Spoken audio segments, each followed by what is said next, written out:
Maneno kama maneno yapo sawa, wala hamna shida. Na unapindi kusa kwamba watu wapo wanapitia shida ambazo Gwajima amezungumza.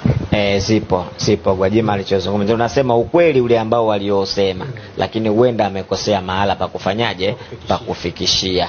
Lakini kile anachokisema kutekwa, ametoa mifano kibao, ni kweli. Na inawezekana sasa haya mambo yanafanyika, inawezekana yenyewe serikali haihusiki na hilo, inawezekana kwamba kuna watu wakati fulani wanafanya haya mambo. Lakini swali ambalo la kujiuliza ambalo nilimsikia Gwajima anasema, ikiwa kwamba watu mambo haya yanafanyika na serikali haitambui, yani inawasaka na wao, basi tutakuwa tumevamiwa, kwamba kuna watu wanafanya uchochezi mkubwa sana katika nchi yetu, na inawezekana yanafanyika haya kwa kumharibia mtu fulani, kwa kufanya hivi. Kwa hiyo kwa pamoja watu washirikiane kulimaliza hili swala. Sio swala zuri kweli, kusema kweli. Leo kifika mahala mtoto wangu mimi katekwa, nitajisikiaje?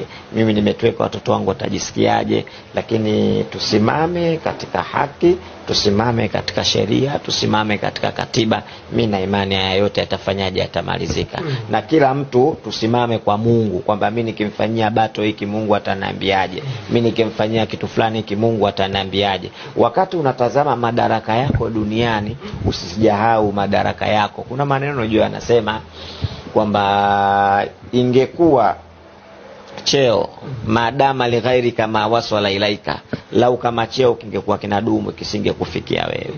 Haya maneno ujue matamu sana. Yani cheo kama kingekuwa kinadumu, wewe usingekipata.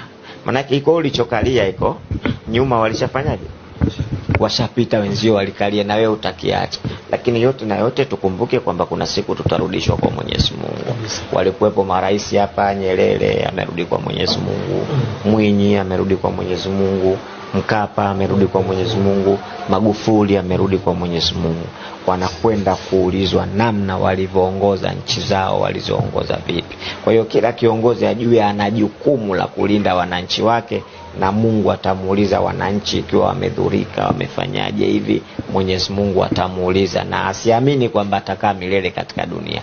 Kwa hiyo kwa pamoja tukishirikiana ili tunaweza kulimaliza. Lakini nirudie tu kusema, huenda mahala aliposemea sio sahihi, lakini kile alichokisema ni kitu sahihi ambacho hakuna Mtanzania asiyejua hilo.